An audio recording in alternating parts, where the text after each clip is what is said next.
Existe um erro silencioso que 99% dos cristãos, inclusive os mais dedicados, cometem todos os dias ao abrir a Bíblia.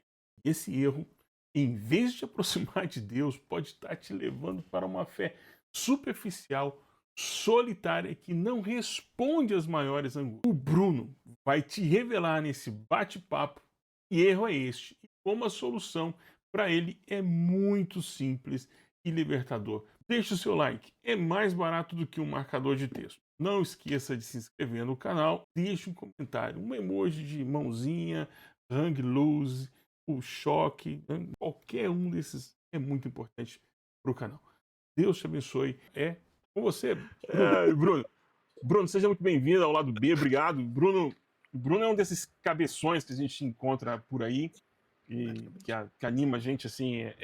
Pô, posso dizer que o seu canal me inspira e a mim me inspira, e eu creio que para alguns aí transpira, né? As pessoas transpiram um pouquinho porque não vamos entrar nesse tema, mas você falou de uma coisa que a gente tinha combinado antes, né? Eu queria falar um pouquinho sobre a leitura popular da Bíblia, um termo muito católico, mas Sim. que é um termo católico interessante, porque é um termo que é usado na pastoral da Bíblia, né? Com os divulgadores, os evangelistas.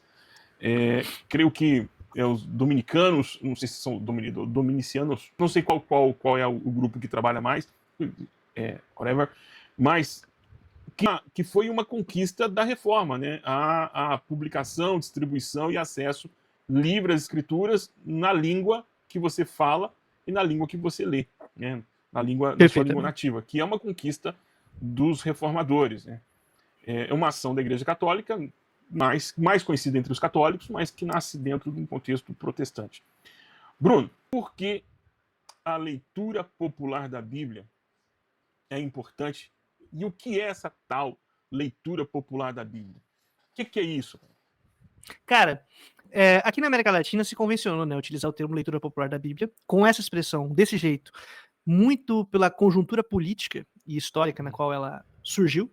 Então ela surge ali nos anos 70, é um período de mobilização popular intensa, seja de pessoas dentro de partidos políticos, seja de pessoas de Uhum, organizações comunitárias, camponesas, mas é um período que é aquele que a gente estuda nas aulas de história, quando a gente pode ter acesso a elas, uhum, que é muito intenso, de ditaduras, de repressão, de tentativa de projetos de desenvolvimento nacional, e sob essas tensões, o termo popular estava muito conectado com essa organização de pessoas da classe trabalhadora, de diferentes espaços, que tentavam resistir às violências de modernização que existiam, que é a uhum, expropriação do campo, tomada das terras, industrialização acelerada, que tem custos muito altos de vida, propriamente dito, de tempo de vida, de mudança de trabalho. Você tem que sair do campo para ir para a cidade, isso não é uma livre iniciativa, você é forçado uhum, a fazer isso por N fatores. Então, nesse ambiente surgiu essa ideia de popular, de usar o termo popular.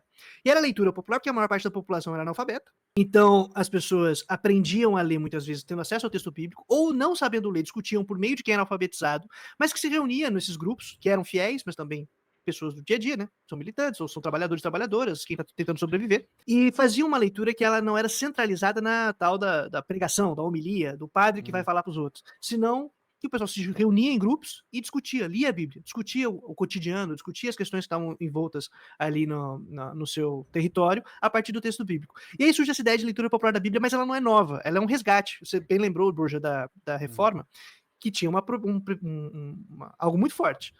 Sacerdócio universal de todos os santos, ou de todos os crentes, né? Então todas as pessoas podem ler, podem falar em nome de Deus, traduzir o texto bíblico para que você possa ler na sua língua, discutir na sua uhum, língua, e você tem acesso ao texto, então isso também vai requerer que tenha um projeto de alfabetização, porque se você não for alfabetizado, não adianta nada você ter um texto na sua mão que seja da sua língua. Então, desses movimentos que vão surgindo e vão se desenrolando na história do cristianismo, tiveram vários processos que eram populares, que eram de popularização, que eram de divulgação, que eram de trazer, na expressão de um cara muito importante desse movimento, que é o Carlos Mestres, uhum. a Bíblia, para quem é de direito, ela é fruto de um povo e deve ser do povo. E não monopolizada por alguém. Então a Bíblia é do povo. E sendo parte do povo, por isso que ela era popular. Então trazer pra galera ler. Eu hoje nem uso tanto o termo, quando vou falar sobre formação, de leitura popular. Eu prefiro o termo leitura bíblica comunitária. Porque ela Uhum. dá. E essa expressão dá sentido do que era nos anos 60 e 70. É uma leitura em grupo. Como a gente às vezes faz nos nossos cultos domésticos, nas escolas bíblicas dominical ou sabatina, dependendo da sua tradição religiosa. Nos espaços que tem, que a gente faz alguma leitura comunitária, mas agora ela é dirigida, ela é Uhum. planejada, toma-se consciência do que está acontecendo quando a gente faz uma leitura conjunta e Certo. procura metodologias para garantir que as pessoas tenham relativa à autonomia diante do texto. Ou seja, não é simplesmente um eu acho que, Certo. e também não é só o especialista vai ler. Vamos distribuir ferramentas para que todo mundo aqui consiga ter minimamente recursos para ler esse texto e debater, e conversar, e discutir? E aí a gente, a partir disso, dos anos 60, 70 e 80, se Uhum. cria um arsenal de instrumentos, de ferramentas, de tradição específica no nosso continente, para você poder divulgar essa leitura popular, entre aspas, armar as pessoas de recursos para ler o texto, e nisso cria uma tradição muito interessante, que se enfraquece por N fatores, mas que pode ser sempre resgatada, assim como ela resgata. A gente poderia pegar até dentro da própria tradição católica vários movimentos que faziam isso. Então, o objetivo último é garantir que as pessoas tenham recursos e instrumentos para poder acessar o texto bíblico e não que o texto seja monopolizado pelos especialistas. E mais importante, pela voz que a gente tem na nossa cabeça. Porque você pode achar que não, e muitas pessoas podem achar que não, mas a gente não lê a Bíblia. A voz que está na nossa cabeça, que foi colocada para ler o texto bíblico, que lê pela gente. A gente não tem relativa autonomia.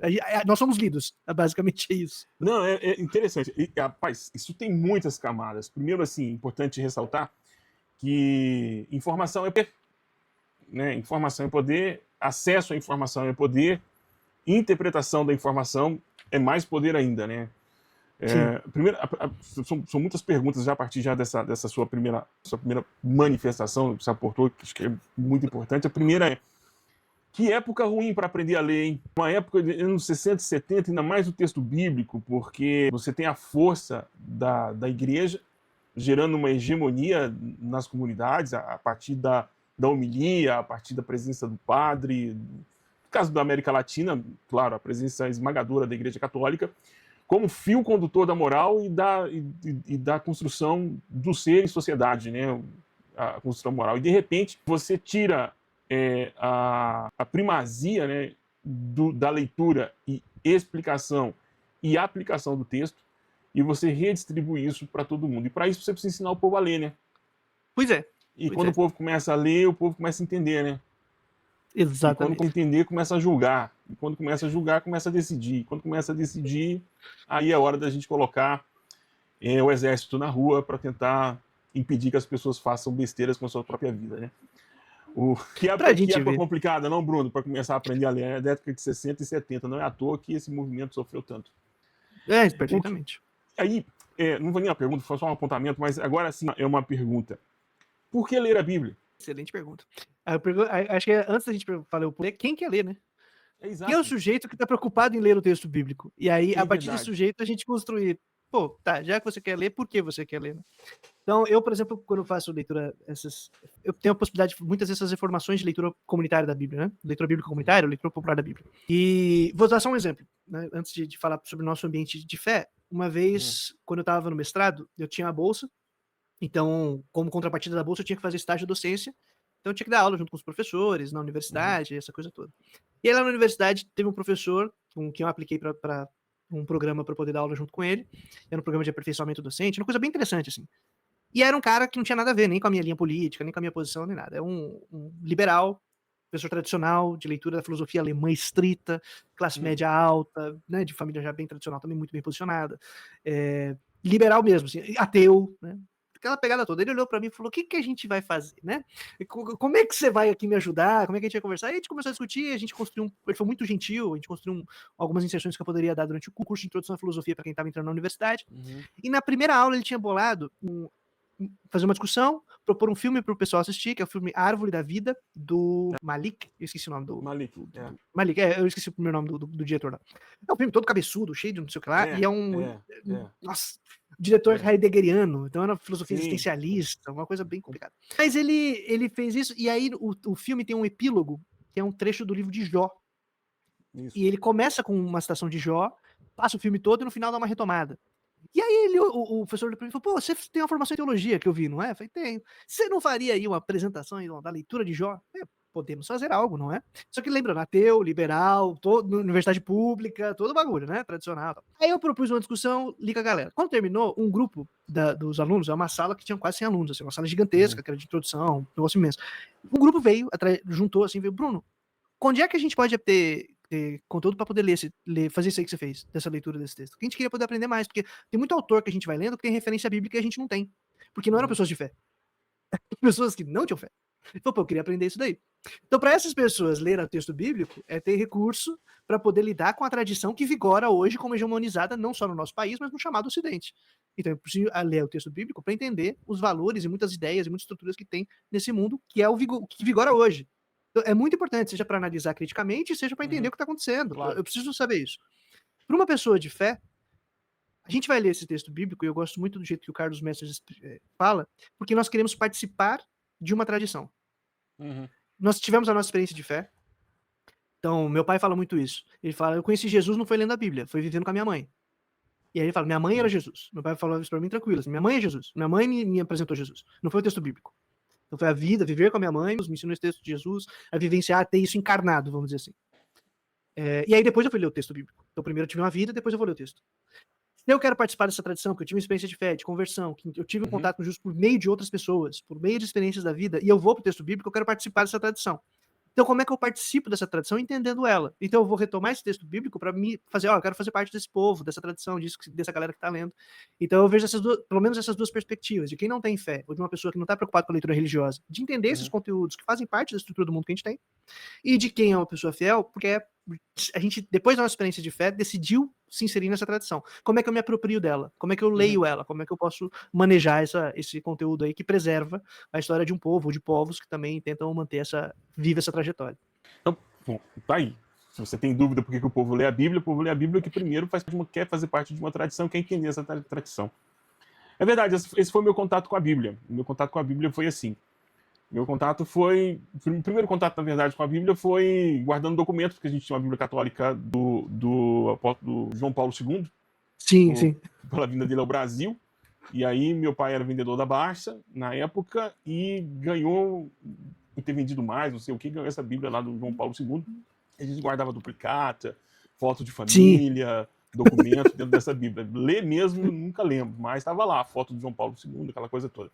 E aí, na sétima série, eu tive um professor de geografia, eu não sei se ainda faz parte do conteúdo aí no Brasil, povos semíticos, né? E aí a gente aprendia os egípcios, aprendia sobre os babilônicos, pouco tempo. E aí meteram lá o povo de Israel no meio, e a gente tinha que aprender lá sobre os patriarcas, aquela coisa. E ele era um pastor da Assembleia de Deus, malandramente, pediu pra gente fazer uma tarefa, né, um trabalho baseado nos patriarcas, não pediu nada sobre os babilônicos, nada sobre os egípcios, na dica de nada sobre os persas, mas aí do povo de Israel ele mandou lá, passou as páginas da Bíblia, ó, se você tem uma Bíblia católica, é página tal, se você tem uma Bíblia protestante, é página tal, se você tem uma Bíblia dos Testemunhos de Jeová, é página tal. Então ele fez o trabalho direitinho e tal, assim, parecendo ser muito laico, né, mas nada de laico. E, rapaz, doutrinação nas escolas. Não doutrinação de jeito nenhum. E aí eu gostei, rapaz, eu gostei de fazer o trabalho e tomei gosto pela leitura do texto, pelas histórias, pelas narrativas. Não entendia nada, que é lá, não pré-adolescente, um adolescente, não entendia quase nada, mas tomei gosto pela leitura do texto, achava interessante, assim, mais como leitura de fantasia do que texto sagrado, assim. Sim. A Bíblia, o texto bíblico se tornou sagrado depois da minha conversão, lá para os 15, 16 anos, que aí o texto passou a ser um texto sagrado. Mas, Bruno, quem tem que falar aqui é você, não sou eu. Vou te fazer uma pergunta, uma provocação aqui. Por que o texto bíblico, por que a interpretação, não o texto? O texto em si, ele transita fácil na mão de todo mundo. No presídio, nos hotéis, onde um Gideão passou, o texto bíblico pode ser encontrado. Tá na gaveta de algum hotel ou motel por aí. Tá na gaveta de algum lugar. Por aí, para te trazer paz ou para te trazer peso ou condenação, dependendo da situação que você vai tocar o texto. Mas a interpretação do texto, ela ainda está na Torre de Marfim, ou não? Cara, boa, essa é uma excelente questão. Acho que a resposta é dupla. Fica falando que é excelente questão, não fica parecendo aqueles congressos que a gente vai, de ciências da religião, e que os colegas estão lá todos fazendo a comunicação, todo mundo quer fazer a comunicação do seu capítulo, porque precisa buscar um certificado, e aí lê lá tá, o seu artigo, e alguém faz a pergunta, e você sabe que a pergunta não foi boa, sabe que a pergunta foi só para complicar o cara, você fala assim, excelente pergunta. Não. Excelente ponto. Mas não é isso não. O pior que é boa mesmo, porque ela permite um papo que eu sou fissurado nele. Então, essa é sem sacanagem. Agora, você me lembrou de uma vez, eu apliquei pra uma bolsa e eu fui pra fora, num lugar lá, pra um curso de 20 dias. Aí, nesse curso, aí teve um cara que ele era grandão, assim, super sério. O sobrenome dele era Klassen. Vou falar porque é legal. Uh. Klassen. Só pra gente desenhar, né? Um cara Ó. branco, assim, É. grandão, super sério, com a voz grave pra caramba. O Klassen. Aí o mano fez uma pergunta pra ele.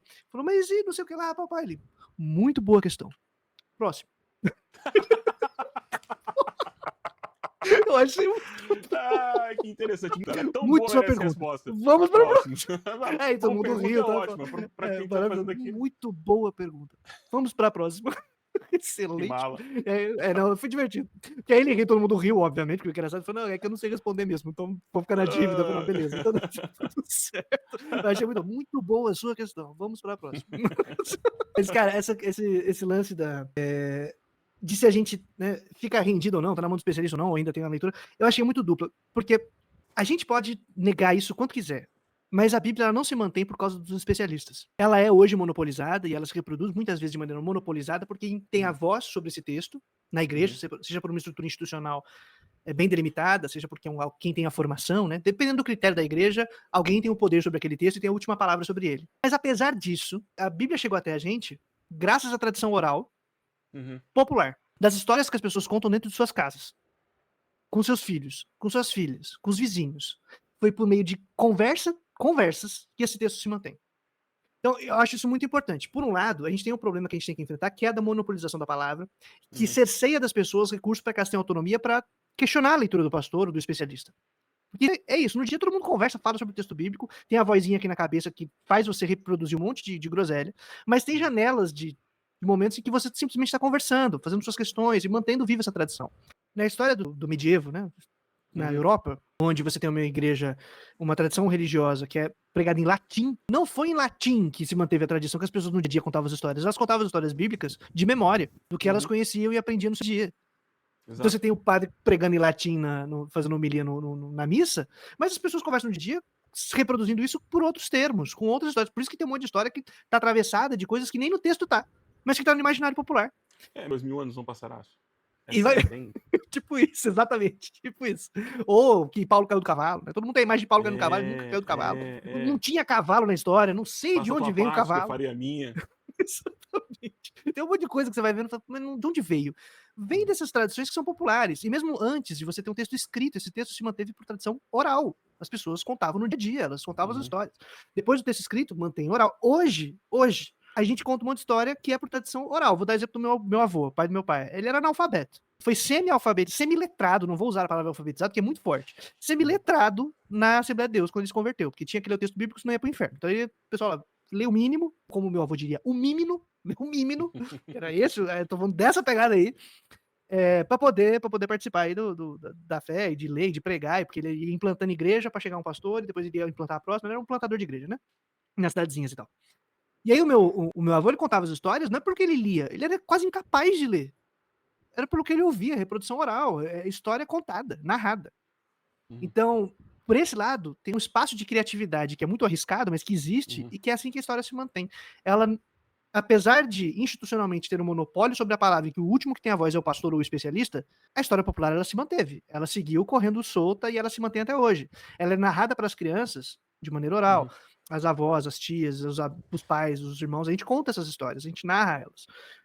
O texto ele vem depois. E aí, então, a leitura desse texto de maneira mais qualificada e com recursos para eu poder ler de maneira crítica e não ficar rendido a quem é o tal do especialista e autoridade, ela é fundamental. Mas apesar de ter essa estrutura, ainda tem muito esse lance de que a Bíblia não é só lida, ela é contada, ela é narrada. A tradição oral ela é muito poderosa, porque ela é o que popularmente faz ter vida esse texto. O que popularmente faz com que ele se mantenha. Então não é porque tem um pastor X que fica pregando, fazendo leituras de estudos apologéticos no domingo, ou publicando artigo numa revista que ninguém lê. Ou é tradição oral popular que faz esse negócio ter vida, que faz ele se espalhar. E aí, pronto. Esse é um primeiro passo. Agora a gente pode qualificar isso, ter metodologia para isso, para poder orientar tanto essa história narrada, quanto a gente não ser refém do especialista, que vai sempre dizer que essa história narrada aí tá falha. Ela pode realmente estar falha, mas a gente pode debater e conversar em patamares mais equilibrados. E aí o último ponto é que assim, o texto ele começa a ter mais importância, me parece, especialmente na nossa realidade brasileira, porque a partir dos anos 80, depois da redemocratização, graças a Deus, e fim da ditadura, a gente tem um projeto mínimo de garantir que tem escola para todo mundo. E que durante os anos 90, forçar para que a alfabetização seja universalizada. Com todos os problemas que tem a escola pública, com todas as questões que existem. As pessoas agora sabem ler. Então elas são alfabetizadas e agora a gente tem uma outra condição ou conjuntura diante do texto. Agora, como a gente qualifica a nossa leitura para não deixar na mão do especialista? Como que a gente consegue manejar cada vez melhor esse texto? Então, eu responderia isso dessa maneira dupla, cara. Porque, ao mesmo tempo que você tem um monopólio que tem que ser combatido e que acaba sendo a última palavra e que orienta e que limita essa voz popular, por outro lado, a Bíblia só se mantém viva por causa dessa tradição popular que é negada pelo ortodoxo, né?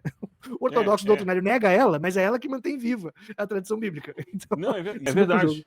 Não, é verdade. É porque, assim, se esse círculo que vocês propõem, que você falou, funciona, que é eu tenho contato primeiro com a tradição, depois eu tenho contato com o livro da tradição, e depois eu tenho contato com o especialista da tradição, e depois eu volto para o chão de fábrica da tradição, porque ali eu preciso me alimentar e retroalimentar. Então, acho que é um círculo vivo, né?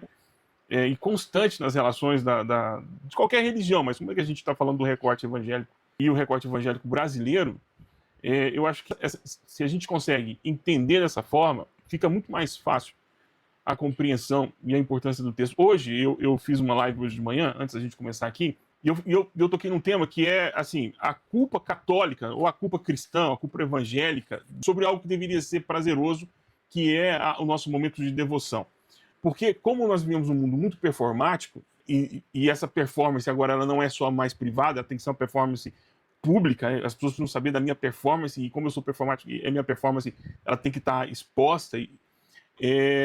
A devoção ela deixou de ser um instrumento de prazer, de alegria e de consolo, de paz, para se tornar um tormento, porque se você não Sim. consegue ler a Bíblia todos os dias, e também tem essa questão, né? Nós somos de uma tradição em que nós só estudamos o texto bíblico, mas nós não somos de uma tradição de devoção a partir do texto bíblico. Tentaram Justo. isso, né? Eu acho que depois que chegou aquele livro do Brennan Manning, e depois que chegou o pessoal do Recriare, que acho que é isso, que era do movimento dos Quakers, Renovarem, acho que era isso. Eu costumo, assim, desculpa os irmãos do movimento, eu costumo dizer que é o pessoal que bate palma para o sol, que vê o caminho da formiga e conta as pedras do caminho. Desculpa aí, é só uma piada de mau gosto. Mas é o pessoal que ia para fazer os encontros. Às vezes é bom a gente abraçar o sol. A gente sente quentinho. Verdade. Faz bem, Abraçar o sol, faz abraçar bem, a árvore, ver o caminho da Importante, formiga e tal. importante. Tem quem ache, né? Então, vocês encontraram alguém que acha importante, mas tudo bem. E aí, esse movimento veio para oração, orar o texto bíblico, fazer repetir o texto bíblico como fosse uma oração, e essas Sim. maneiras distintas e diferentes dentro da tradição cristã, que faz parte da nossa tradição, a oração do texto bíblico e todas essas coisas. Porque a minha herança, não sei se é a sua, mas a minha herança é uma herança muito racionalizada, né? Eu costumo dizer, Bruno, e aí eu vou partir para a próxima pergunta, gostaria que você me ajudasse a refletir sobre isso. Eu costumo dizer que, graças a Deus pelo iluminismo, mas que inferno foi o iluminismo. Porque, É justo. cara, porque foi bom, porque rompemos as barreiras, muitas barreiras, né? Esse movimento trouxe muita coisa, né? Muita coisa boa, mas o mundo começou a ser destruído ali. Por isso o inferno do iluminismo. E o protestantismo, nossa herança reformada protestante, é reformada porque eu entendo que reformado aqui não é a igreja presbiteriana, de rito reformado. É que eles apropriaram, né, como apropriaram de outras. Desculpa, irmão presbiteriano, mas reformado aqui é uma coisa mais ampla, inclui inclusive os assembleanos. Por favor, pegue um copo d'água, respire fundo, não é nenhuma heresia. Mas o movimento reformado como um todo é um movimento da razão, né? Tu explica o texto, a mística e a tradição ela não está presente nos nossos ensinos, né? O máximo, aliás, o mais próximo que a gente teve da mística da leitura do texto bíblico é aquele momento em que você pega o texto bíblico e diz: Senhor, fala comigo, eu quero te ouvir. E abre. O mais próximo que a gente já teve do texto bíblico, a leitura mística, né? A leitura, não, no sentido mística, você vai entender o que é. Foi isso. E aí, eu embalo essa pergunta dizendo assim: nós somos tão racionais e recebemos uma herança tão racional do texto, de contato com o texto bíblico, que o texto explica o texto é a leitura histórico-gramatical, a leitura histórico-social da Bíblia, tantas metodologias da leitura. Mas o texto bíblico, os evangelhos, o texto bíblico, faz sentido? Cara, que massa. Porque, assim, nós conseguimos ler o texto com tanta racionalidade que aí eu pergunto, isso faz sentido? Porque eu pego aquele autor, é o leitor de introdução de ciências da religião, que é o Otto Tremendo. Otto. Fugiu. É normal, viu? Ficarei na dívida também. Ele fala sobre o tremendo, que é um encontro, não um encontro tremendo, pelo amor de Deus, o movimento de M12 e afins. Mas que há um momento em que o contato tanto com o texto bíblico de forma oral, fazer o texto de forma oral, mas a oralidade da tradição oral, ou com o contato com o texto escrito, acontece ali algo. Aí a pergunta, diante de tanta racionalidade, diante de tanto desmembramento, do povo da Torre de Marfim, dos especialistas que desceram da torre e estão caminhando entre nós, a pergunta, o evangelho de Jesus Cristo, o evangelho faz sentido? Faz sentido para a vida? Faz sentido para isso que a gente está... Porque a pergunta é, faz sentido? Cara, tem eu agora não lembro qual que foi o livro, ó. Eu vou ficar na dívida do livro, porque eu tenho um problema sério de fazer as conexões de referência específica. Mas o autor é o Carlos Mesters, que eu citei agora há pouquinho. Ele tem um texto que ele é muito simples, é muito didático na hora de explicar as coisas. E ele fala uma parada mais ou menos assim, ó, todo livro, todo autor que se preze, ele diz o propósito dele. Então, quando ele pega um Machado de Assis, ele vai escrever um romance, uma crônica, e você tem uma expectativa de ser um romance, uma crônica, e aí você sabe o que esperar dele e sabe manejar esse texto. Você foi em busca, lendo um romance, você foi em busca de um texto jornalístico, o problema não tá no texto do Machado de Assis. O problema tá você não tá sabendo manejar para que esse texto foi escrito. Ou se você for ler um poema esperando que ia ver um estudo de geografia, também não vai rolar. Daí tem uma limitação básica que esse texto não foi feito para isso. Essa racionalização moderna que você comentou, que né, tem esse lance aí, iluminista, mas que na verdade vem até de uma reação ao iluminismo dentro da nossa tradição, que é racionalista, ela vai buscar e tem uma expectativa do texto bíblico para o qual ele não foi feito. Então o problema não está no texto, o problema está no que você está esperando que esse texto te traga. Exato. Então aí ler Machado de Assis esperando que você vai ler o jornal do Estadão, entendeu? Dando uma notícia do que aconteceu ontem. Não é isso. São propostas distintas de texto, eu tenho que saber manejar eles bem. E o Mesters fala isso para dizer, o texto bíblico ele não foi feito para apresentar historiograficamente, dentro dos critérios acadêmicos de uma universidade do século XXI, como determinado fato ocorreu ou não ocorreu, ou que ele foi escrito para garantir que a doutrina estabelecida no século XVI fosse cumprida. O texto não foi feito para isso. Ele tem uma história, ele tem uma construção, ele tem um propósito popular específico, ele tem maneiras de ser construído distintas, tem gêneros literários específicos e próprios. Então, não tenho como exigir dele aquilo que ele nunca se pretendeu entregar. E eu acho que a contradição da gente ficar tem sentido ou não é exatamente porque a gente está exigindo uma coisa do texto que ele nunca prometeu. E aí traz problemas. Então, a série, se não 93% do que é produzido dentro do ambiente mais ortodoxo, tradicional, racionalista, que tenta se provar doutrinariamente, ainda que dentro de âmbitos às vezes acadêmicos, com suas limitações, é tentando suprir a falta entre para que esse texto foi escrito e o que eles estão querendo fazer dele. Então, 93% é perda de tempo. Vocês estão fazendo uma pergunta errada, algo que não faz sentido para discutir. O problema não está no evangelho, o problema está no que você está esperando dele, o que você está fazendo com ele. Então, eu gosto muito, por exemplo, como a gente falou de tradição oral, né? A tradição oral é o que manteve vivo a tradição popular até hoje do nosso texto bíblico, que a gente lê. Inclusive na formação do texto bíblico. Para que se escreve um evangelho? Qualquer um dos que tenha sido escrito. Se escreve porque tinha uma comunidade que corria o risco de perder a sua tradição oral. As pessoas contavam a história de Jesus, elas não escreviam a história de Jesus. Paulo nunca leu um evangelho, porque não tinha. Então, se você vai pegar as cartas de Paulo e falar como diz o evangelho de Mateus, não vai ter, porque não tinha evangelho de Mateus. O que ele aprendeu foi ouvindo o que as pessoas contavam sobre Jesus. Era testemunho narrado. Então, se acredita ou não acredita, no papo, na conversa. E aí se escreve um texto popular, de memória popular, oral, contado pelas pessoas, para preservar esta memória popular, oral, e não para narrar jornalisticamente o que aconteceu no dia tal, no mês tal, no ano tal, e como é que eu vou provar que deu para transformar água em vinho. Isso não é um problema para o texto, porque o texto nunca se pretendeu a isso. Ele pretendeu preservar a fé e a tradição daquelas pessoas que queriam apresentar Jesus como filho de Deus e que ele tinha uma boa nova. E aí a gente quer se inserir nessa tradição e entender o sentido dessa apresentação. Eles querem dizer para mim que Jesus trouxe uma boa nova, mas qual é essa boa nova? Pô, deixa eu ler aqui e ver como essa narrativa traz para mim. Eu quero usar narrativa aqui no termo de narrativa, de narração, e não do jeito que, né, sejam progressistas ou conservadores usam hoje em dia. Como narração, como conteúdo. Então, tipo, como é que eu me insiro? Aí eu vou ler esse texto com essa expectativa. Eles querem me apresentar, mantendo essa tradição popular, construindo esse texto com cuidado, reunindo ali vários modos de apresentar e de testemunhar quem é essa personagem, quem é esse cara que tem uma boa nova para nós. Eu, quero entender essa boa nova. Eu vou ler.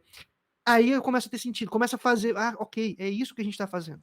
Não é provar ipsis literis, eu tenho que acreditar que historiograficamente, de acordo com a geografia moderna, de acordo com a física desenvolvida, o texto nunca se pretendeu a fazer isso. Então o problema está nessa distância. E aí é uma grande perda de tempo, de dinheiro, de recurso e de vida, boa parte das questões que a gente está tendo que enfrentar como perda de sentido do texto. E podia ter poupado um Deus está morto, 1, 2, 3 e 4. Nossa, várias vezes, né? Gastou muito Daria dinheiro pra com ter isso. Não precisava. muito trabalho. Eu fico pensando quantas cestas básicas isso não devia dar, essa quantidade de filmes que foram feitos, distribuição, quantidade de dinheiro gasto. Quanta Bruno, série que eu não tive chance de assistir? Quanta série que o pessoal não pôde Pois é, assistir? rapaz, assim, Almoço nessa de briga família. Pois é, rapaz. Quantos almoços. É verdade, é verdade. Olha, Bruno, quando a gente toca nesse tema, então a Bíblia ela não precisa. A Bíblia é um livro de fé, é um livro da fé. E fé é crença. Assim, eu me recordo de alguns debates que eu fui convidado para participar, já não sou mais, em que sempre me perguntavam assim, mas eu não acredito que está na Bíblia. Eu falei, ok, tudo bem. É uma opção. Eu, por exemplo, se você considera a Bíblia apenas como uma literatura, ok, paciência. Cada um vai ter o contato com aquilo que você acabou de falar. O texto não tem culpa do que você espera dele. Eu, como um seguidor do livro, não preciso ter vergonha de ir ao texto com uma expectativa diferente da sua. E eu também não quero provar que a minha expectativa, que deve ser atendida ou não, vai te levar... Porque é uma história de proselitismo, na verdade. Tudo isso tudo, quando você usa o texto bíblico e você quer provar que o texto bíblico está certo. Me lembro de títulos que a gente via, 1000 razões para crer na Bíblia. Pô, eu só preciso uma, eu preciso ter fé. Eu preciso ter 1000 razões. Né? Olha a perda de tempo, o cara teve que levantar 1000 razões. Não, acharam, acharam a Arca de Noé, acharam, sei lá, o dente de Adão. Eu não preciso. Porque o texto bíblico, ele parte do pressuposto, a leitura do texto bíblico parte de um pressuposto. Eu preciso acreditar que quem narrou tinha boas intenções comigo. Perfeito. Foi bom para ele e ele queria compartilhar comigo. Não deixa de ser também, alguém pode dizer aí do outro lado agora, que não deixa de ser também um instrumento de dominação e de poder. Porque quem narra controla os ditames e os caminhos. Pode ser que a leitura do texto de Êxodo, os textos normativos, seja um pouco complicado de se compreender e de se entender.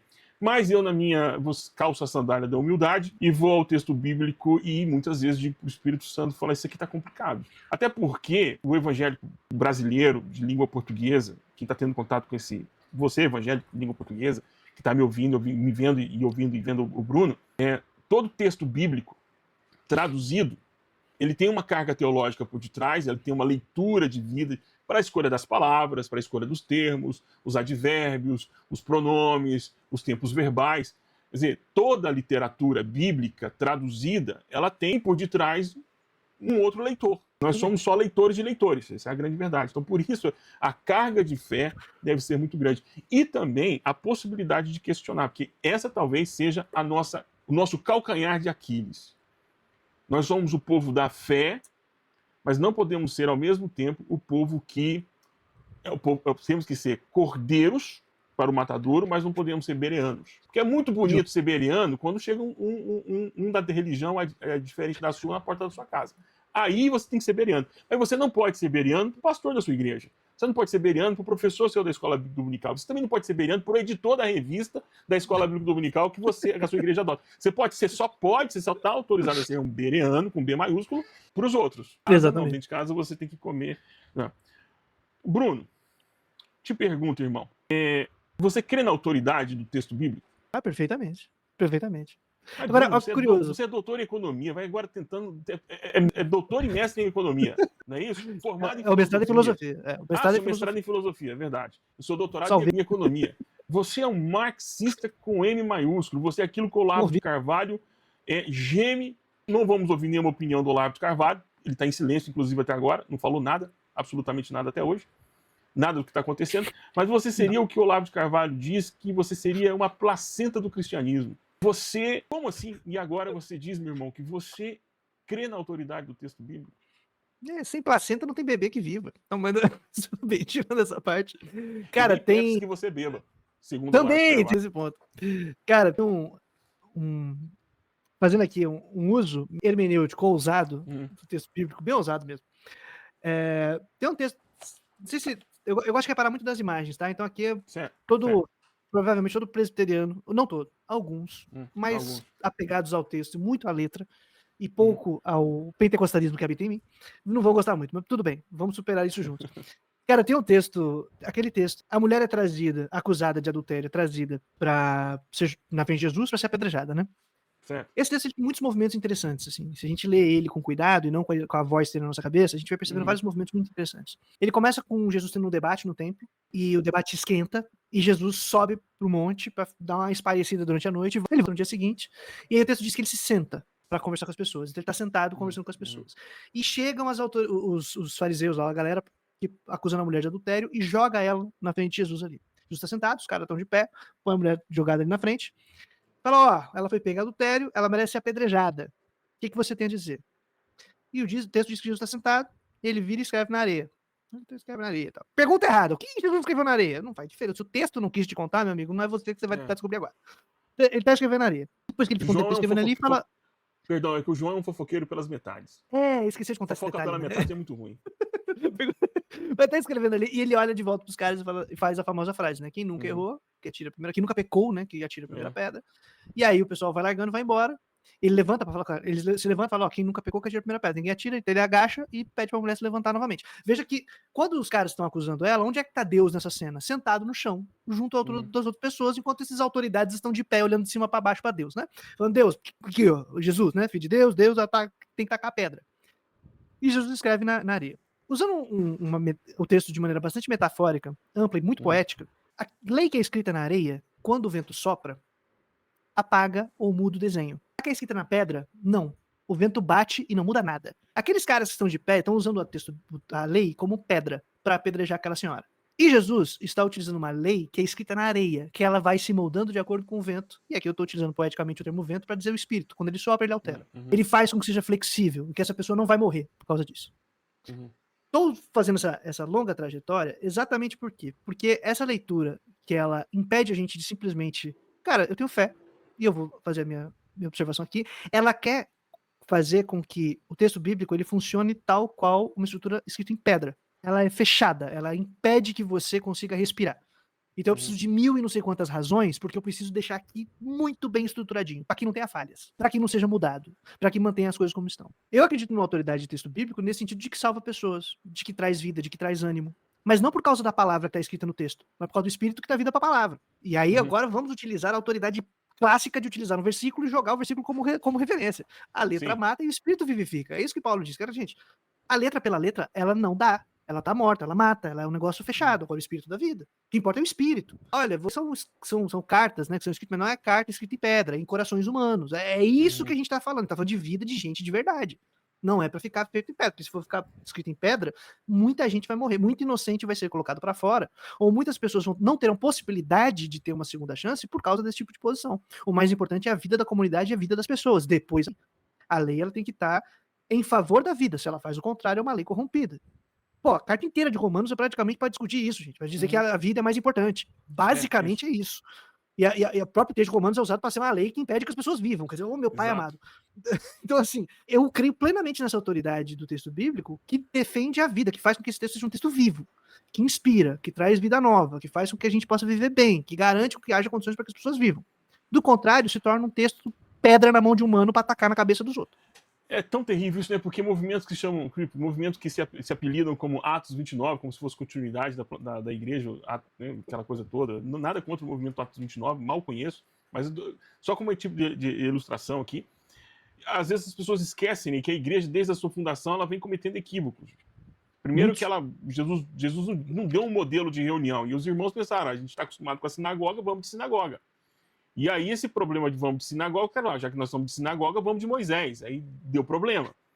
E aí, vamos de sinagoga, vamos de Moisés, vamos fazer... Como é que a gente vai falar aqui? Nós vamos falar na nossa língua, vamos falar em hebraico e... Nem hebraico, né? Na verdade é o aramaico. Vamos falar no aramaico aqui, que é a nossa língua mesmo. Tá, mas tem uns caras que chegaram aqui que só falam grego. Os caras não sabem nada de aramaico nem de hebraico. E daí? Daí que eles estão lá passando fome. Então faz o seguinte, vamos reunir então um grupo aí. O que vocês acham? Tem uns 7 gregos aí, os caras parecem que são muito bons, são piedosos, falam a nossa língua, falam também, são poliglotas, é gente estudada, parece que a gente sábia, então põe para tomar conta. E aí os caras esquecem que do texto bíblico, 2 terços do Novo Testamento, é resolvendo BO. 2 terços, é só resolvendo, ou seja, esse coração. Porque se fosse tudo talhado em pedra, nós não teríamos tantos problemas. Não haveria problema na igreja de Colossenses, tampouco na igreja de Corinto, principalmente na igreja de Corinto. E nem Jesus precisaria lá no Apocalipse falar para os irmãos, escreve aí algumas cartas. Falou, gente, pelo amor de Deus, vocês estavam fazendo a coisa certa até pouco tempo. O que vocês estão fazendo agora? Por favor, tá tudo errado o que vocês estão fazendo. Não é isso, não foi isso que eu falei. Exatamente por isso, porque é uma lei escrita num coração e essa coisa vai criando forma, vai melhorando, vai piorando, vai sendo corrigida. E aí nós queremos colocar tudo dentro de uma cadeia dogmática e é interessante, Bruno, não sei se você pensa igual, mas as igrejas independentes estão aí para dizer que os dogmas viraram colcha de retalho. Então você tem igrejas que agora são mega igrejas, que tem uma soteriologia calvinista, uma pneumatologia totalmente arminiana, uma eclesiologia, sei lá, católica, é muito complicado. Mas, Bruno, quem tem que falar aqui é você, não sou eu. Você acha que nós somos um pouco, eu não quero ser capacitista, então nem sei se eu posso usar esse termo, mas nós somos assim, nós temos um transtorno de identidade. Os evangélicos, eu creio que a construção teológica no Brasil é um sincretismo religioso fortíssimo, de uma teologia produzida, pensada na Europa, reproduzida nos Estados Unidos, nas universidades, e vendida pra gente. Quer dizer, o sincretismo religioso totalmente, assim, para mim, nada mais nada sincrético para nós do que essa teologia que nós temos no Brasil. Aí eu te pergunto, como é que a gente consegue ter uma dogmática com uma estrutura aristotélica, ou seja, e com uma aplicação totalmente platônica? Como é que a gente consegue? Você consegue enxergar dessa forma como eu enxergo? Porque eu vejo que a nossa construção teológica ela é muito aristotélica, não da escolástica, pelo amor de Deus, não me apedrejem, não façam recorte. Se fizer recorte meu aqui e publicar, vou até achar, poxa, tô ficando famosinho, já mereço react de alguém aí. Mas assim, porque a estrutura dogmática, ela está encaixada dentro de uma forma filosófica. E assim, até onde eu sei, eu posso estar totalmente equivocado, e é possível que sim, as dogmáticas, seja elas quais forem, elas sempre têm a necessidade de fechar as arestas. Não pode deixar ponta solta. Porque ponta solta e mistério não cabe na dogmática. A dogmática está aí para resolver todas as nossas dúvidas. Isso é uma construção aristotélica. Ou estou equivocado? Mas não existe isso. Talvez é ponta solta. Mas quando a gente vai aplicar, ela é muito assim. É o que é da carne, isso pode acontecer qualquer coisa, pode dar chabu. Vamos preservar aquilo que é do espírito, porque isso que é importante. Você entendeu o que eu falei aqui? Porque às vezes eu acho leio, creio, não tem nada a ver. E aí eu te digo, é possível. Como é que é possível? Como é que a gente conseguiu chegar até hoje? Cara, a gente chega até hoje, apesar da dogmática, né? Eu sempre, apesar das estruturas das instituições, a gente segue, e com elas, ao mesmo tempo, porque às vezes não dá, na verdade, às vezes não dá pra viver sem, por outros motivos.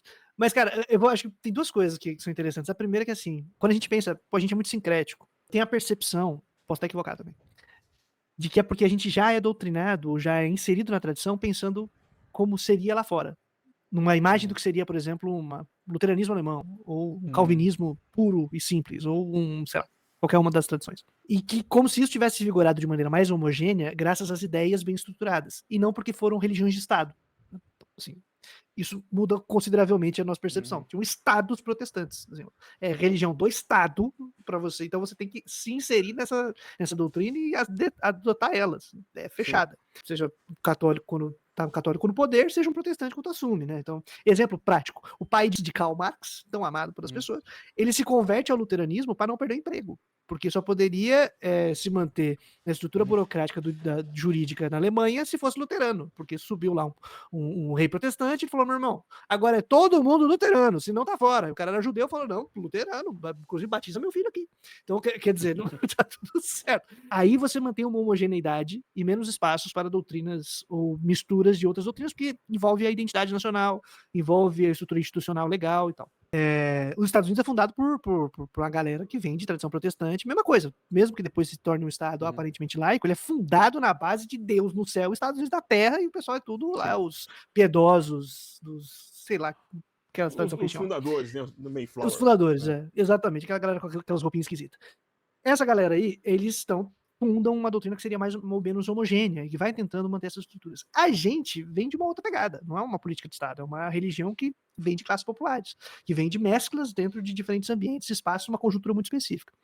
Então, forçar ter uma doutrina e dizer que o problema é a doutrina, ou seja, o problema é que a gente não está aqui com a dogmática correta, a gente não está com essa estrutura correta, é uma imagem que não é real com a nossa história e com o nosso evangelicalismo. Ele pensa com a cabeça de uma religião que foi fundada como religião de Estado e que foi estruturada por não sei quantos anos, que dá um monte de chabu. Isso por um lado. Por outro, cara, então não dá para você pensar assim, a nossa dogmática ela sempre vai ser furada quando ela disser que o nosso problema é doutrinário. Porque ela não tá olhando história, ela não tá olhando realidade, ela não tá olhando nada, ela tá pensando porque deu vontade. É simplesmente isso, porque não existe uma explicação razoável para você querer se manter com o problema dogmático. O problema é a estrutura do culto. O problema é, aí você vai indicando várias coisas que são questões historicamente determinadas e construídas, então tem que olhar para outros pontos. E a outra coisa, quando você falou do lance na hora de olhar ainda fica meio platônico, né? O espírito e o resto é carnal. Isso ajuda muito, cara, muito para você poder discutir que é um problema de dogmática. Porque você vai olhar e falar, ó, a nossa igreja tem muitos problemas. Então, isso é uma questão da carne, da história, disso que é o menos importante. Distinto disso que é sublime. Porque o ideal que eu acabei de ter, o que nós temos aqui, que seria o que nós adotamos como correto. Então, todas as besteiras e crimes que forem cometidos serão ditos, é que esse não é o verdadeiro cristianismo, esse não é o verdadeiro evangelho. Porque o verdadeiro é a ideia que eu tive, ou a ideia que a gente acha do que deveria ser. E a realidade ela é negada. E aí fica muito fácil, porque aí a igreja nunca errou. E sempre que a igreja fizer algo errado, que tiver uma posição equivocada, é um problema da carne, é um problema da história, é um problema de que se desviou do ideal. Mas o ideal ele não existe, ele nunca foi realizado em lugar nenhum, é uma abstração maluca. Então essas coisas se combinam de maneira muito prática, em última instância, para ser uma defesa da instituição vigente. Assim, a gente cria um modelo e diz, ó, é isso aqui que a gente acredita, e é o ideal. E tudo aquilo que na história for realizado como efetivo, como verdadeiro, você vai dizer, isso aí é um desvio. Nunca lida com a realidade da vida das pessoas, entendeu? A realidade da história, a realidade da igreja. É sempre o sonho, é sempre uma abstração, fugindo da realidade. Porque eu te pergunto isso porque todo mundo tem uma teologia sistemática para chamar de sua, e eu não tenho problema com isso. Na verdade, eu não tenho. Se você sistematiza a sua fé, você tem uma dogmática. E eu acho que é até interessante você ter uma, ou ter muitas. Ajuda ou bastante. ou ter várias na prateleira para você dizer, ó, hoje, para esse tema é isso. Você é livre. Claro que as denominações não vão fazer isso porque elas precisam unificar, unir, ter uma coisa mais homogênea e não heterogênea. Dentro desse contexto de construção dogmática, que cada um tem, sempre o que eu provoco você tem que saber qual é. Justo. Você tem que saber qual é. E tem que saber em que ela está fundamentada. Não precisa ter vergonha de dizer que crê na eleição, a eleição para a salvação e a eleição para o inferno. Você não precisa ter vergonha disso, não, irmão. Se você crê, o que você precisa ter é isso bem fundamentado. E acreditar que do outro lado do muro tem quem não crê. Porque não é um tema fechado, é um tema de interpretação. Alguns dias atrás eu tive uma conversa com um pastor, e ele disse o seguinte, mas isso é lógico. Isso está aí, é lógico. Bom, ok. É lógico para você. E está tudo bem. Sim. Não, mas isso está tão claro, isso aqui está explícito, isso é lógico. Não é lógico. É lógico para você. Não, mas tá no texto bíblico. Eu sei, tá aí no texto bíblico, mas a interpretação, a construção, o desdobramento disso, a forma como você chegou ao resultado da informação que tá aí, porque aí eu tive que dizer, primeiro você faz a exegese do texto, primeiro você faz a interpretação do texto, você vai traduzir lá do grego, tradução do grego ou do hebraico, depois você faz a exegese do texto, depois que você fizer a exegese do texto, você vai fazer a teologia por detrás do texto. Essa é a construção. Assim, a gente chega na interpretação, a interpretação Sim. É a teologia. E a teologia, ela não vem sozinha. A teologia vem com as suas dores de barriga, vem com o seu intestino irritado, vem com a sua dor de cabeça, vem com o seu casamento frustrado, vem com as suas dívidas, os boletos que você não pagou.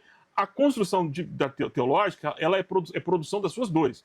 Porque não é a leitura do texto que te leva à teologia. São as dores do mundo que te levam ao texto bíblico. E para responder às suas dores, você constrói uma teologia. E aí as pessoas começam a concordar com você porque estão sofrendo o mesmo problema. É um eco daquilo que alguém sentiu. Bart sentiu uma dor, construiu toda uma dogmática a partir da sua dor, de leitura de mundos, de guerra, de violência, de um país em ruínas. Você tem Tillich pensando de um ponto de vista também, ele gera uma dogmática, ele gera a partir das suas dores. Bavinck e todos os outros aí, todos os outros teólogos construíram uma teologia a partir das suas dores. Mas ninguém constrói nada no vazio. Ou você precisa pedir emprestado ou para Platão, ou você precisa pedir emprestado para Aristóteles. Você me empresta aí o molde para eu poder construir isso, eu preciso de uma base lógica para eu poder construir todo o meu pensamento crítico no texto, porque eu preciso explicar o mundo. Sim. Eu preciso ter respostas para esse mundo. Só que as dogmáticas não são canônicas. Aí que tá. Elas são... Se tem algo, se alguém tem dúvida que o texto bíblico ele foi escrito nos corações, tudo bem. Eu não vou achar que você está...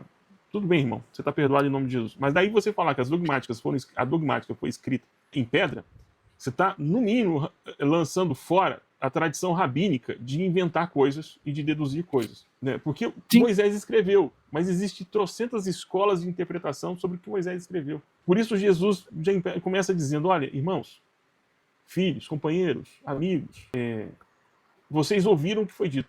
Não foi nem escrito. O que foi dito. Exatamente. O que foi dito. Raras vezes é o que está escrito. Raras vezes é o que está escrito. Raras Normalmente. vezes. Vocês foram o que foi dito. Eu, porém, vos digo. Bruno, para a gente terminar aqui, irmão, você tomar conta das suas coisas aí, porque hoje você trabalha de home office. Qual que é a utilidade das outras ciências para a leitura do texto bíblico? Eu sei que não preciso. Eu sei que eu não preciso. Eu sei que o seu João das Couves, com um pouquinho de letramento lá do Paulo Freire, ele consegue, no método do Paulo Freire, ele consegue ler o texto bíblico. Mesmo que as traduções, mesmo que ele chegue numa tradução, Almeida e Dom Ferreira de Almeida, 1967, com as prosopopeias que só Michel Temer, e quem escreveu consegue ler, né? Com as Mesóclise. E aquelas expressões que ninguém sabe o que significa. Tipo, Jó de balde. O que é de balde? O que esse moço tá fazendo com balde na mão? Como que é a conversação? Proceloso. Exatamente. Demotos vim. Mesmo com isso, assim, e o Aurélio Buarque de Holanda do lado, que ele aprendeu também a acessar o dicionário, nós não precisamos das ciências para a interpretação do texto bíblico, mas existe contribuição. Opa. Quais seriam essas contribuições? Não falou mal da filosofia aqui, né? Eu não falei mal da filosofia, não falei nada disso. Eu sei que não tem como a gente viver sem filosofia. Não tem como. Não dá para viver sem. Então, aí estou com um filósofo, mestre em filosofia, vai tentar um doutorado agora em filosofia. Eu não vou falar mal da filosofia porque eu não sou doido. Mas, qual a necessidade? Cara, antes de falar da necessidade da ciência, eu acho que tu tá falando um tema, Burja, que ele é muito importante, que das nossas dores, a gente vai ler o texto, a gente vai interpretar, a gente vai trazer as questões, né? Eu acho que isso é muito importante a gente ter na nossa cabeça para inverter um pouco a ideia. Tem uma frase o Mesters, para mim, ele é uma referência muito grande, porque ele acaba sendo um grande sistematizador dessa prática de leitura popular da Bíblia, leitura bíblica comunitária. Ele tem uma frase que eu gosto muito, que é muito simples, mas ela é muito didática, sintética, objetiva, e que explica muito bem qual que é essa virada de chave tão poderosa que tem. Ele fala assim, Deus escreveu 2 livros. Deus escreveu a vida e a Bíblia. E a vida ele escreveu primeiro. E você só entende o segundo livro se você ler bem o anterior. Então você só vai conseguir fazer uma boa leitura bíblica se você olhar muito bem para a vida. Tiver uma boa leitura do que está acontecendo. E isso é importante porque se a gente não se percebe, nós tratamos como se desde sempre existisse um texto bíblico escrito como livro, com frases de uma língua, e depois a vida vai surgindo. Primeiro surge a palavra como texto, e depois a vida vai desenrolando. Primeiro aparece a Bíblia, e depois a vida vai se encaixando nela. E o mestre fala, não, gente, a vida, e depois a Bíblia vai surgir como fruto dessa vida. E você tem que ler muito bem as coisas. Ler bem a vida para conseguir entender bem o texto. Há uma conexão fundamental. E isso eu acho muito bonito, acho muito importante, porque ele faz o texto encarnar, sabe? Quando a gente fala sobre o verbo se fez carne, ele faz muito mais sentido assim. Que você fala, cara, é vida mesmo, bota a cabeça para cá. Outra imagem, usando aqui de maneira pentecostal a imagem de Atos, quando Jesus se despede dos discípulos, ele está ascendendo aos céus e os discípulos ficam lá. Uma cota olhando pra cima. Aí aparece 2 humanos do nada, que seriam os 2 mensageiros lá, 2 anjos, que falam, por que vocês estão olhando pra cima? Aquele que subiu vai voltar também, volta pra vida, meu querido. Importa aqui, ó, vida que segue, vamos viver. É aqui que a gente tá, então para de olhar pra cima. Eu gosto muito dessas imagens, porque são movimentos fundamentais para que a gente tenha consciência do que a gente tem que fazer. Então, olha bem pra vida, olha pra cá, realidade, o texto vem depois. A leitura do texto, ela vem no segundo plano, ela vem no segundo momento. Então você citou o Barth e tal, o Bavinck, o Tillich, o sei lá mais quem. Aqui na América Latina, em especial, a partir dos anos 80, surge muito forte uma teologia feminista, que são mulheres que, ao lerem o texto, veem que elas são excluídas do texto. Pior, elas são excluídas da leitura do texto. Quando elas apontam isso, é dito, mas é o que está no texto. Eu falo, não, peraí, vamos ler esse texto. E aí começa a desenvolver uma hermenêutica, uma maneira específica de trabalhar o texto, que se teologia, que é uma teologia que pega qualquer texto bíblico e consegue fazer uma leitura destacando a questão de gênero envolvida ali. Não precisa aparecer uma mulher para falar o negócio. consegue fazer uma leitura crítica, resgatando e trazendo questões que estão ali, que são problemáticas para a vida de mulheres que hoje, vivas e respirando, são oprimidas pelo uso desse texto contra elas, como pedras em cima daquela outra que foi acusada de adultério, e aí produz um conteúdo. Aí um dogmático tradicional vai olhar e fala, meu Deus, essa invencionice a tua surgiu assim também. Foi enfrentando questões reais da vida das pessoas. O Lutero não acordou num dia e falou, eu acho que ia ser legal aqui a gente ter a Bíblia para todo mundo. Porque teve problema histórico enfrentado. E enquanto ele está enfrentando isso, ele consegue dar grandes contribuições e tem seus limites. E aí tem essa capacidade de, a partir das questões que ele está enfrentando, selecionar determinados textos e rejeitar outros. Privilegiar uma leitura e não prestar atenção em outra. Então, na mesma época de Lutero, você vai ter lá o Thomas Minzer, que vai fazer na mesma onda do Lutero. Bíblia para todo mundo, sacerdócio universal de todos os santos, mas na hora que ele olha, ele fala, então, mas tem uns problemas aí. Porque o Lutero estava olhando para os problemas da estrutura de burguesias e de uma galera mais de classe média, vamos dizer assim, né, fazendo essa transposição passada, e querendo enfrentar questões específicas de uma classe, de um grupo que está entrando em conflitos. E o Minzer percebe outro, dos camponeses. E Minzer fala, então, a partir dos camponeses, as questões são outras. E eles se enfrentam, tá? Enfrentamento teórico, prático, em muitos sentidos. Mas é por quê? E são movimentos reformados, movimentos protestantes, e ambos dogmaticamente corretos. Se a gente quiser, porque as estruturas são dogmáticas e fazem seus movimentos. Porque surge da vida real. Então a gente tem que olhar para a vida real. E não achar que as coisas, a leitura bíblica ou as questões da teologia, elas são discutidas numa questão de silogismo, né? Uma frase A mais frase B tem que dar frase C. Não é isso, gente. Isso é lá no final da fila você chega com isso. O mais importante é olhar a vida das pessoas. E aí, hoje, no mundo passado do século XIX, século XX, século XXI, em que agora até as ciências, coitadas, estão sofrendo tanto, infelizmente, o que as ciências são úteis para a gente? Elas são recursos que nos auxiliam a interpretar a realidade na qual a gente vive. Elas são ferramentas. É uma ferramenta para interpretar bem a realidade, para poder fazer um bom manejo. Quanto mais repertório eu tenho, melhor qualidade eu tenho para enfrentar diferentes problemas. Eu sou o humano que sozinho vai saber de tudo? Obviamente que não, e nem devo querer. Mas aquilo que eu puder manejar de maneira minimamente qualificada me ajuda a ler o texto bíblico. As ciências sociais, as ciências biológicas, que ciência que for que a gente tiver, elas são úteis para a gente poder enfrentar o texto bíblico com mais recursos para perceber como ele é útil, como ele é vivo no dia de hoje. Fazendo as mediações corretas, não é para provar a Bíblia, que aí é besteira, aí é estragar a própria ciência e estragar a própria Bíblia, né? Você estraga as duas coisas.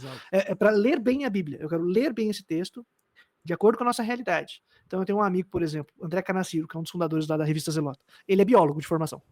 Ele é biólogo e ele foi fazer o mestrado dele depois de um bom tempo, línguas vernáculas, eu não sei como é que fala, essas línguas clássicas que já morreram.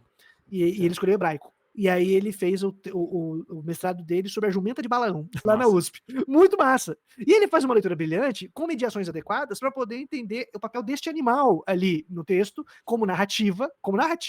Mas ele tem um recurso que eu jamais seria capaz de manejar. Mas como ele teve contato com um tipo de produção científica de uma área tal, ele conseguiu sacar umas paradas e falar, pô, que da hora, cara. Que observação bacana. Então, quanto mais repertório eu tenho, quanto mais recurso eu tenho, mais fundamental é porque me ajuda na qualificação do texto bíblico.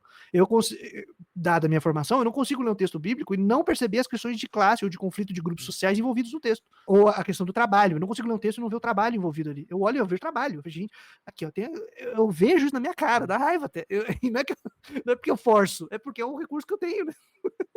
É um negócio que eu tenho para poder usar. Então, seria algo como assim, eu preciso ter elementos para ler a vida, porque eu preciso entender o que está acontecendo, eu preciso saber quais são esses movimentos, para ir ao texto bíblico com a pergunta certa. Pronto, pode ser. Ou percebendo coisas que antes eu não via, ou que nem todo mundo vê. Por exemplo, vou dar um exemplo muito, muito prático, que eu gosto muito de utilizar, porque ele é muito forte. João Batista diz, vou pegar o livro de Mateus, que o livro de Mateus, particularmente, é o que eu mais gosto. Mas ele também aparece no de Marcos, aparece nos outros, mas no de Mateus, particularmente, eu gosto bastante. Ele fala assim, arrependam-se, porque o reino dos céus está próximo. E a gente passa batido, arrependam-se. Aí a primeira coisa que quando eu bati o olho foi, arrependam-se do quê? E aí o que eu tenho que me arrepender? É uma pergunta que veio na minha cabeça, eu fui ver quem era o público que ele estava vendo. Aí João pregava no deserto, lugar longe, ninguém mora nesse lugar. Não dá para ter um lote de terra no deserto, não é útil, não precisa ter um lote de terra lá. Aí ele mora no deserto, come umas folhas, come uns grilos, veste uma roupa suja e tá dando banho na galera no Jordão. Quem que vai ver esse homem? Quem é o humano que se dá o trabalho de ir até lá para falar com esse cara no deserto? E ele tá no deserto, ele não tem lote de terra, não tem nada. Eu começo a perceber, lote de terra, ele não era dono de nada. Ele é um cara que não é dono de nada. E as pessoas iam até lá. Eu falei, que pessoas? Aí fala, as pessoas da Judéia e de Jerusalém. Aí na minha cabeça, por que tem que destacar Jerusalém se Jerusalém tá dentro da Judéia? Exato. é a capital do lugar. Ah, ele destacou a É, capital e o resto? Então parece que tem uma diferença, né? Quem uhum, mora na capital e o resto. exato. Por que, que o cara da capital vai até o João Batista? Se na capital você tem o centro do O poder, você templo. tem riqueza, você tem o templo, você tem tudo. Você vai até o deserto pra ouvir esse maluco, o que, que você tá querendo? Quem é que vem de lá? Então, fazendo essas perguntas, assim, pra ver quais são os grupos envolvidos aqui, eu vou saber do que as pessoas têm que se arrepender. Aí eu percebi uma coisa muito, muito interessante. As pessoas que iam lá da Judéia e dos arredores são pessoas pobres, Uhum, empobrecidas. Pequenos camponeses. Quem tá fora da cidade, normalmente é alguém que foi excluído porque estava doente. Tá doente, não pode estar dentro das cidades. De agricultura familiar. Esse pessoal de agricultura familiar está muito subjugado pelos impostos do Império Romano. Um monte de coisa está acontecendo ali. E essa galera, o que, que eles têm que fazer todo ano? Um sacrifício para perdão dos pecados. Todo ano você tem que sacrificar, fazer um sacrifício para perdão dos pecados. Mas se você exato. não tem nada, você é pobre, porque você não tem o que comer direito, você tem que escolher: ou comida pro meu filho, ou eu vou lá sacrificar o negócio. Eu dou comida pro meu filho. Se você é pobre, você não está realizando seu sacrifício. O que Uhum, significa que, por ser pobre, você não está em dia com a lei.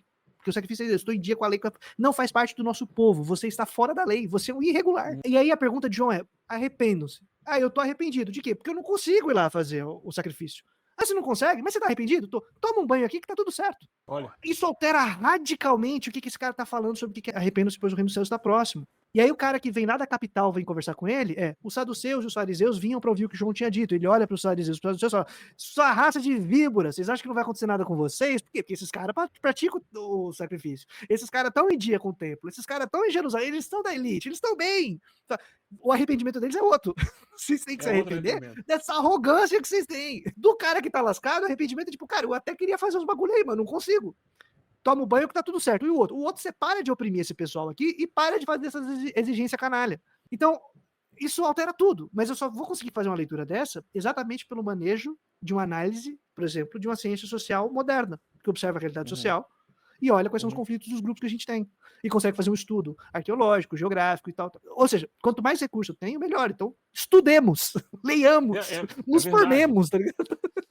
Não dá pra. Eu até disse muitas vezes que o terror do pastor, né, do pastor que não gosta de, pastor que gosta das letras escritas em pedra, o terror dele com certeza foi o ProUni, porque o pessoal aprendeu sabe, metodologias, aprendeu a ler, aprendeu a fazer referências, citações. Então, ele começou a duvidar dos livros, que quando ele vai ler o livro lá, e aí ele vai lá no fim do livro, não tem nenhuma referência bibliográfica, só tudo tirou das vozes da minha cabeça. Existem casos que são doutores honoris causa, né? Os caras eles não precisam citar ninguém, eles são a sua própria fonte, mas, amigo, isso é um lugar para poucos. Bruno, muito obrigado, meu irmão, pelo tempo que você gastou aqui comigo, obrigado pelo que Nada, pô. você Presente aportou mesmo. aqui no nosso trabalho, no canal. Não vai embora, quero falar com você ainda. Quero Não, falar tamo aí, pô. só despedindo o pessoal. Você que assistiu e viu esse vídeo do começo ao fim, muito obrigado. Nós existimos para poder servir a sua vida, né? Essa é a nossa intenção, essa é a razão desse ministério. Mas eu vou precisar de uma oferta sua e não vai custar absolutamente nada no seu bolso. Eu preciso que você primeiro curta esse vídeo, depois você, não concordei com nada que o Bruno falou, as aportações do Burjac nada a ver, põe aí também. Na verdade, a gente sabe que movimenta esse negócio são os haters. Se você quiser fazer sua parte aí, você também vai ajudar. Haters também são bem-vindos. Tô com a terapia em dia, então tranquilo, amigo. Pode vir falar o que você quiser, porque vai falar mais de você do que de mim. Mas não saia daqui sem deixar um curtir ou um desse comentário. Manifeste-se em nome do Senhor Jesus. Se Deus quiser, a gente volta na semana que vem com outro lado B. Vamos ver as pessoas que eu convidei, se elas vão aceitar o convite. O Bruno é muito corajoso. Não, mas Ele vai aceitou aceitar. de Agora, bate-pronto. o ponto é o seguinte, Burja, que se a gente disse que o João era pilantra de contar a fofoca pela metade, porque ele não disse que foi escrito na areia, a gente vai agora pro reservado trocar uma ideia que ninguém sabe o que é. Nós estamos reproduzindo essa tradição É isso importante, aí, é isso importante aí. de chegar no limite, né, e esconde o jogo, né? É Mas eu que agradeço verdade. a irresponsabilidade de você me chamar, pô. Vocês não sabem de quem que a gente vai falar daqui a pouco. Deus abençoe vocês. Tá bom? Um grande abraço, a gente se vê. Oi, espero que você tenha gostado do vídeo que você acabou de assistir. Por isso eu quero te pedir um grande favor. Deixe, por gentileza, a sua inscrição. Temos outros vídeos que podem te ajudar e muito aqui. Outras entrevistas, outros estudos bíblicos e o Novo Testamento todinho aqui e tá aí para você. deixa o seu like, não vai te custar absolutamente nada, é mais barato do que esses prints que a gente compra em armazém. Você pode também deixar o seu comentário, um emojizinho, uma reclamação, um pedido de oração que seja, mas manifeste-se em nome de Jesus aí nos comentários e compartilhe. Faça outras pessoas também chegarem a este canal e a esse vídeo. Eu te agradeço em nome do Senhor Jesus. Até o próximo vídeo, se o Senhor assim nos permitir. Esse vídeo aqui que eu estou te indicando que vai valer a pena. Abração.